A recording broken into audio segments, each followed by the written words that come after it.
మన ప్రభువైన యేసుక్రీస్తు పరిశుద్ధ నామమునకు మహిమ కలుగునుగాక. ప్రభువుతో ప్రతి ఉదయం అనే కార్యక్రమాన్ని చూస్తున్న మీ అందరికీ మరొకసారి ప్రేమపూర్వక వందనాలు తెలియజేసుకుంటూ ఉన్నాను. దేవాది దేవుడు తన కృప మీ ఎడల విస్తరింపచేయునుగాక. పరిశుద్ధ గ్రంథములో దేవుని వాక్యాన్ని మనం ధ్యానం చేద్దాం. పరిశుద్ధ గ్రంథంలో నుండి యెషయా గ్రంథం 66వ అధ్యాయం 13వ వాక్యం. ఒకరి తల్లి వానిని ఆదరించినట్లు నేను మిమ్మల్ని ఆదరించదను, యెరూషలేములోనే మీరు ఆదరింపబడదరు. దేవునికి స్తోత్రం కలుగునుగాక. ఈ ఉదయకాల సమయంలో మన ఎడల దేవునికున్న జాగ్రత్తలు ఎంతో గొప్పవి.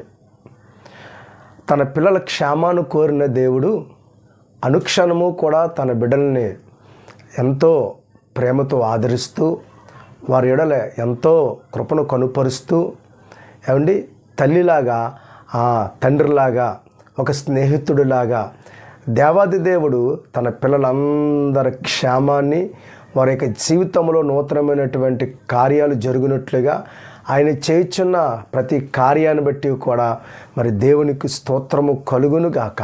గల కారణం దేవాది దేవుడు మన పట్ల ఆయన కలిగి ఉన్నటువంటి జాగ్రత్తలు ఎంతో గొప్పవి. ఇక్కడ యెషయా గ్రంథములు మనం చూస్తున్నాం. ఒక తల్లి వానిని ఆదరించినట్లు తల్లి లాంటి ఆదరణ దేవాది దేవుడు మనకి అనుగ్రహిస్తూ ఉన్నారు. అందుకే ఇందాక మనం చూసాం కదా, తన పిల్లల క్షేమాన్ని కోరిన దేవుడు. అవును, సర్వ మానవాళిని ప్రభువు ఆయన సృజించాడు. ప్రతి సర్వ మానవాళి పట్ల దేవుడు తన ప్రేమని వెల్లడిపరుస్తూ ఉన్నారు. దేవాది దేవుడు తన ప్రేమను బట్టి ప్రతి ఒక్కరికి కూడా మంచి చేస్తూనే ఉంటూ ఉన్నారు. కనుక ఈ దినాన్న దేవాది దేవుడు ప్రజలకు ఎలా ఉన్నారంటే తల్లి వలె ఉన్నారు. తల్లి వలె ఆదరించే దేవుడుగా, మన ఏళ్లలో ఘనమైన కార్యాలు చేసే దేవుడుగా యెషయా వ్రాస్తూ ఉన్నారు. అందుకని చూస్తున్నాం, ఒక తల్లి వానిని ఆదరించినట్లు నేను మిమ్మల్ని ఆదరిస్తాను. చూసారా, ఎంతో గొప్ప ఆదరణ. మనుషులు ఎవ్వరూ ఇవ్వలేనటువంటి ఆదరణ. చిన్న కుమారుడు పరిగెత్తుకుంటూ వెళ్ళి పడిపోయాడు అనుకోండి, ఆ తల్లి ఏం చేస్తుంది? వెనకాల వెళ్ళి ఆ కుమారుని ఎత్తుకుని కౌగులించుకుని ముద్దాడి ఆ బిడ్డకి తినడానికి ఏ బిస్కెట్సో లేకపోతే ఇంకొకటో ఏదో ఒకటి ఇచ్చి ఆ బిడ్డని బుజ్జగిస్తూ ఉంటుంది. గల కారణం ఏంటంటే అతనికి ఆ కుమారుడికి తగిలినటువంటి ఆ చిన్న గాయమైన లేకపోతే పడిపోయినప్పుడు అతనికి తగిలినటువంటి నొప్పి అయినా ఏదో రకంగా నివారించడానికి తల్లి యొక్క ఆ కౌగిట్లో ఆ బిడ్డని హత్తుకున్నప్పుడు ఆ బిడ్డకి ఎంతో గొప్ప ఆదరణ పొందుకుంటాడు. అతడు ఏడుస్తూ ఏడుస్తూ ఏడుస్తూ ఉన్న ఆ ఏడుపుని ఏం చేస్తాడంటే మానేస్తాడు. గల కారణం ఏంటంటే తల్లి ఇచ్చేటువంటి ఆదరణ అంత గొప్పది, అంత ధైర్యం. కనుక అలానే దేవాది దేవుని యందు విశ్వాసం ఇచ్చిన దేవుని పిల్లలకి దేవుడు గొప్ప ఆదరణ ఇస్తాను అని సెలవిస్తూ ఉన్నారు.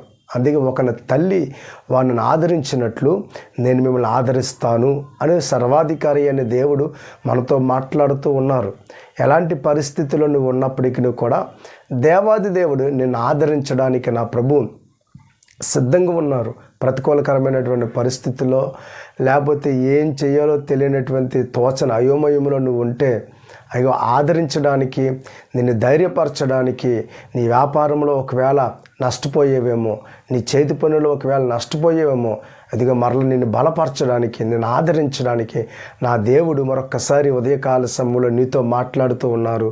తల్లి లాంటి ఆదరణ దేవుడు చూపిస్తారు. దేవునికి స్తోత్రం కలుగునుగాక. రెండవది, తండ్రిలాగా జాలి పడతారు. తండ్రిలాగా జాలి పడతారు. దేవుని వాక్యం మనం చూస్తాం. కీర్తనలు 103వ కీర్తన 13వ వాక్యంలో ఈ రీతిగా వ్రాయబడింది. దేవుని వాక్యం మనం ధ్యానం చేసినట్లయితే 103వ కీర్తన 13, తండ్రి తన కుమారుల ఎడల జాలిపడినట్లు యెహోవా తన యందు భయభక్తులు గలవారి ఎడల జాలిపడును. చూసారా, తండ్రి తన కుమారుని ఎడల జాలిపడినట్లుగా దేవాది దేవుడు తన యందు భయభక్తులు గలవారి ఎడల ఆయన జాలి చేసుకుంటాడట, జాలి పడతారట. ఒకవేళ అనుకూలమైన పరిస్థితిలో లేకపోతే ఒకవేళ దేవునికి వ్యతిరేకంగా ఏమంటే దూరం అయిపోయినప్పటికీ కూడా మరలా దేవాది దేవుని సన్నిధికి వచ్చి ఆయన పాదాలు పట్టుకుంటే ఎంతో కరుణ కలిగిన దేవుడు మరలా ఏం చేస్తాడంటే నిన్ను ఆయన హత్తుకొని ఆయన నిన్ను ప్రేమించి నీ ఎడల జాలి చూపిస్తారు. దేవుని వాక్యంలో మనకందరికీ తెలిసినటువంటి వాక్య భాగము లూకా శుభవార్త 15వ అధ్యాయంలో చిన్న కుమారుని గురించి వ్రాయబడింది. తండ్రిని విడిచిపెట్టాడు, దూరంగా వెళ్ళిపోయాడు, ప్రతికూలకరమైనటువంటి పరిస్థితులు ఎదురైనాయి, కరువు కాటకాలలో చాలా నలిగిపోయాడు. తనకు బుద్ధి వచ్చినప్పుడు మరలా నా తండ్రి యొద్దకు వెళ్ళాలని కోరుకున్నాడు. ఇక్కడ అద్భుతమైనటువంటి విషయం ఏంటంటే తన యొక్క తండ్రి దూరాన్న తన కుమారుడు ఎప్పుడైనా వస్తాడు అనేటువంటి ఆలోచనతో కనిపెడుతూ ఉన్నాడు. ఈలోగా కుమారుడు రానే వచ్చాడు. తండ్రి ఏమాత్రము కూడా కోపగించుకొనకుండగా చిన్న కుమారుడు తప్పు చేసినప్పటికీ కూడా తండ్రిని విడిచి దేశాంతరంకి వెళ్ళిపోయినప్పటికీ కూడా నువ్వు నాకొద్దు అని తండ్రిని విడిచిపెట్టి వెళ్ళిపోయినప్పటికీ కూడా తండ్రి యొక్క ప్రేమ ఎలాగుంది తెలుసా? తన కుమారుడు ఈ రోజు కాకపోయినా రేపైనా వస్తాడు అని ఆ తండ్రి ఎదురు చూస్తూ ఉన్నట్టుగానే తన కుమారుడు మనసు మార్చుకుని మళ్ళా తండ్రి యొద్దకు వస్తే ఆ తండ్రి తన కుమారుల ఎడల జాలిపడి ముద్దు పెట్టుకుని అతనికి స్నానం చేయించి ప్రశస్త వస్త్రములు తొడుగునట్లుగా దేవుని వాక్యంలో చూస్తూ ఉన్నాం. అవును, దేవాది దేవుని సన్నిధానంలో ఒకవేళ నువ్వు దూరం అయిపోయినా ఇదిగో మరలా నీ కోసం నా దేవుడు ఎప్పుడూ కూడా ఎదురు చూస్తూనే ఉన్నాడు. లోబడునొల్లని జనుల వైపు దినమెల్లా నా చేతులు చాపుచున్నాను అని సెలవిస్తున్న దేవుడు ఈ ఉదయకాల సమయంలో ఒకవేళ నువ్వు ప్రార్థించడం లేకపోతే దేవుని మందిరానికి వెళ్ళడం ఒకవేళ నువ్వు మానుకుంటే ఇదిగో నా ప్రభువు నిన్ను క్షమించుటకు సిద్ధమైన మనసు కలిగిన దేవుడు తండ్రి తన కుమారుల ఎడల జాలిపడినట్లు నీ ఎడల నా ప్రభువు జాలి పడతారు. కనుక ఈ దినాన్న దేవుని పిల్లలారా, ఆయన మన ఎడల జాలి చేసుకునే గొప్ప దేవుడు కనుక ఆయనని విడిచిపెట్టద్దు. దేవుని వాక్యంలో ఇర్మియా గ్రంథం 31వ అధ్యాయం 19వ వాక్యం మనం చదువుకున్నట్లయితే అక్కడ ఒక చక్కటి మాటను మనం చూస్తూ ఉంటాం. 31వ అధ్యాయం 9వ వచనం, 9వ వచనం, 31వ అధ్యాయం 9వ వచనం. వారు ఏడ్చుచు వచ్చెదరు, వారు నన్ను ప్రార్థించుచుండగా నేను వారిని నడిపించుదును. వారు తొట్టిల్లకుండా చక్కగా పోవు బాటను నీళ్ళ కాలువల యొద్ద వారిని నడిపింతును. ఇశ్రాయేలునకు నేను తండ్రిని కానా? ఎఫ్రాయిము నా జ్యేష్ఠ కుమారుడు కాడా? చూసారా దేవుని వాక్యం ఎంత చక్కగా ఉందో. వారు ఏడ్చుచూ వచ్చెదరు, వారు నన్ను ప్రార్థించగా నేను వారి మొరను త్రోసివేయును. వారి ఎడల నేను జాలి చూపిస్తాను, వారి ఎడల నేను ప్రేమ చూపిస్తాను, వారి ఎడల నేను ఆదరణ కనుపరుస్తాను అని దేవుడే ఉదయకాల సమయంలో వాగ్దానం ఇస్తూ ఉన్నాడు. దేవుని ప్రియులారా, ఈ దినం నీకున్న కష్టంలో, నీకున్న బాధలో, నీకున్న ఇరుకులు ఇబ్బందుల్లో సతమతమవుతున్నావా, కుమిలిపోతున్నావా? ఇదిగో నీకు ఒక శుభవార్త. తండ్రిలాగా నీ ఎడల జాలి చూపే దేవుడు ఒక ఆయన ఉన్నాడు. ఆయన నిన్ను ఆదరించేవాడు, నీ ఎడల జాలి చూపించేవాడు, నీ ప్రార్థన వినడానికి చెవియొగ్గి నీ ప్రార్థన వైపు ఆయన కనుదృష్టిని నిలుపుచున్న దేవుడు ఈ ఉదయకాల సమయంలో నువ్వు ప్రార్థన చేస్తే నీ ప్రార్థన అంగీకరించి నిన్ను సరి అయినటువంటి మార్గంలో నడిపించాలని, చక్కటి మార్గంలో నడిపించాలని ప్రభువు కోరుకుంటూ ఉన్నాడు. కనుక ఈ ఉదయకాల సమయంలో మరి తండ్రిలాగా జాలిపడే దేవుడు ఎవరున్నారు? అదిగా సర్వాధికారి అనే దేవుడు ఆయన కదా.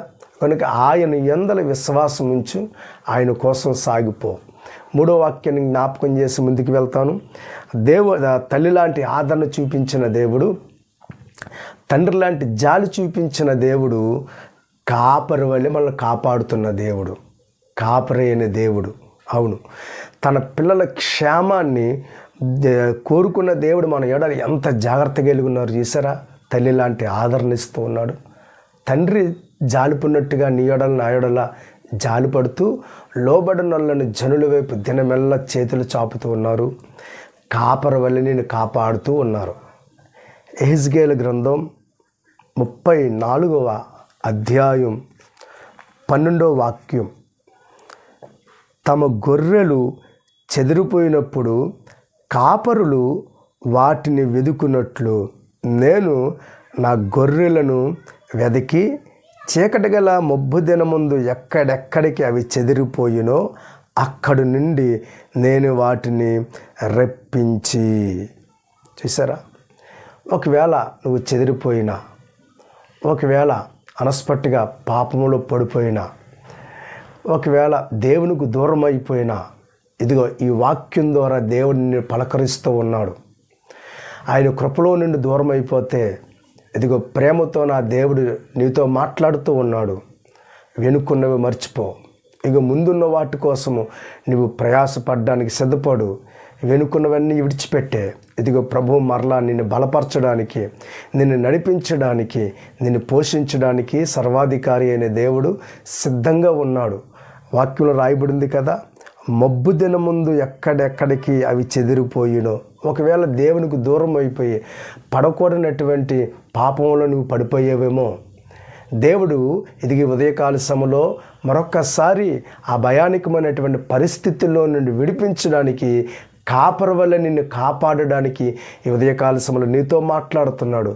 దేవుని మాట మీద నువ్వు విధేయత చూపిస్తే, ఆయన మాట మీద నువ్వు ఆధారపడితే, ఇదిగో మరలా నీ జీవితాన్ని దేవుడు 30 దొంతులుగాను 60 దొంతులుగాను 100 దొంతులుగాను నా ప్రభువు నిన్ను ఆశీర్వదించడానికి సిద్ధపడుతూ ఉన్నాడు. కనుక తోలుకుని వచ్చి, అవును, దూరం అయిపోతున్న నిన్ను మరలా ఆయన సన్నిధానంలో ఆయన నిన్ను నిలబెట్టడానికి, ఆయన సన్నిధానంలో ఆయనను ఆరాధించుకునే మహాకృప నీకు ఇవ్వబోతూ ఉన్నాడు. వాక్యంలో రాయబడింది, నా యొద్దకు వచ్చిన వారిని నేను ఏమాత్రమును కూడా త్రోసివేయును అని. అవును, నువ్వెంత పాపివైనా ఇదిగో పశ్చాత్తాప హృదయుడివై ప్రభువుని ఆశ్రయించినట్లయితే నా దేవుడు మరొక్కసారి నీ జీవితంలో గొప్ప కార్యాలు చేసి నిన్ను వెన్నంటి ఉండి నిన్ను కాపాడడానికి ఆయన కాపరిగా నీకు సహాయం చేస్తాడు. దేవునికి స్తోత్రం కలుగును గాక. మన కాపరి ఎలాంటి కాపరి తెలుసా? నమ్మకమైన కాపరి. యోహాను సువార్తలో ఆ మాటలు మనం చూసినట్లయితే మన కాపరి ఎలాంటి వాడు? నమ్మకమైన కాపరి. 10వ అధ్యాయం 11వ వచనం.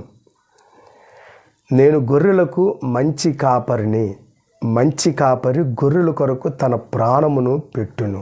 ఈ కాపరి ఎలాంటి కాపరి తెలుసా? నీ కోసం, నా కోసం తన ప్రాణాలు కూడా లెక్క చేయకుండా నిన్ను నన్ను రక్షించడానికి తన ప్రాణాన్ని అర్పించిన మంచి కాపరి. దేవాది దేవుడికి స్తోత్రం కలుగునుగాక. కనుక ఉదయకాల సమయంలో ఆయన సెలవిస్తూ ఉన్నారు, ఆ మంచి కాపరి నిన్ను రక్షించడానికి ఈ భూమి మీదకి వచ్చారు. నశించిన దానిని వెతికి రక్షించడానికే సర్వాధికారి అయిన దేవుడు ఈ భూమి మీదకి వచ్చున్నారు. కనుక కాపరిలాగా నిన్ను ఆయన కాపరి వల్ల ఆయన నిన్ను కాపాడే దేవుడుగా మరొకసారి నీ ఎదుట ఆయన తన శక్తి సామర్థ్యాల ద్వారా నిన్ను బయటికి రప్పిస్తూ ఉన్నప్పుడు నువ్వు దేవుని మాటకి విధేయత కలిగి దేవుని యందు విశ్వాసం ఉంచి నువ్వు ముందుకు సాగిపోయినట్లయితే నా దేవుని కరుణాస్తో నీకు తోడయుండి నీ అవసరతలన్నీ కూడా తీర్చబడతాయి. కనుక నీ పట్ల నా దేవుడు తల్లి లాంటి ఆదరణ ఇవ్వడానికి, తండ్రి లాంటి జాలిని చూపించడానికి, కాపరి వలె ఎప్పటికప్పుడు నిన్ను కాపాడడానికి నా దేవుడు సిద్ధంగా ఉన్నాడు. ఈ ఉదయకాల సమయంలో మరి నా ప్రభువు చెంతకి నువ్వు రాగలవా? దూరం అయిపోయినప్పటికీ నువ్వు కూడా ప్రేమతో చేర్చుకుని నిన్ను ఆదరించే గొప్ప దేవుడు. ఆయన ఏమాత్రం కూడా నిన్ను విడువడు, ఎడబాయుడు. కనుక ప్రభు సన్నిధానాన్ని నిర్లక్ష్యం చేయకు. పశ్చాత్తాప హృదయువై దేవుని సన్నిధానం ముందు నువ్వు ప్రభువుని వేడుకున్నట్లయితే మరలా నా దేవుడు తన వాక్యం ద్వారా నిన్ను ఆదరిస్తూ నీ అపరాధములను క్షమించి కాపరి వలె ఆయన నిన్ను కాపాడుతాడు. ఈ ఉదయకాల సమయంలో అట్టి కృప నా దేవుడు మీకు అనుగ్రహించును గాక. ఆమేన్. ప్రార్థన. ప్రేమ కలిగిన తండ్రి, ఈ ఉదయకాల సమయంలో ఎవరైతే నీ సన్నిధానంలో ప్రార్థనలో ఏకీభిస్తున్నారో వారు మరొకసారి జ్ఞాపకం చేసుకోండి. ఆదరణ లేని బిడ్డలకు ఆదరణ దయచేయండి. నీ ఎదుట నిజంగా అపరాధాలను ఒప్పుకుని నీ సన్నిధిలో పశ్చాత్తాప హృదయులై ప్రార్థిస్తున్న వారి యెడల మీరు జాలి చేసుకుని వారిని మీరు క్షమించండి. వారికి మీరు కాపరిగా ఉండి కాపాడండి. వారు ఏడ్చుచూ వచ్చెదరు. వారు ప్రార్థిస్తూ ఉన్నప్పుడు వారి ప్రార్థన నేను అంగీకరిస్తానని సెలవిచ్చిన దేవా, మరొకసారి ఈ ఉదయకాల సమయంలో ఎవరైతే నీ చరణ చూస్తూ ప్రార్థిస్తున్నారో వారి అవసరతలన్నీ తీర్చండి, దీవించండి. యేసు నామమున అడుగుచున్నాను తండ్రి, ఆమెన్. దేవుడు మిమ్మల్ని దీవించునుగాక. ఆమెన్.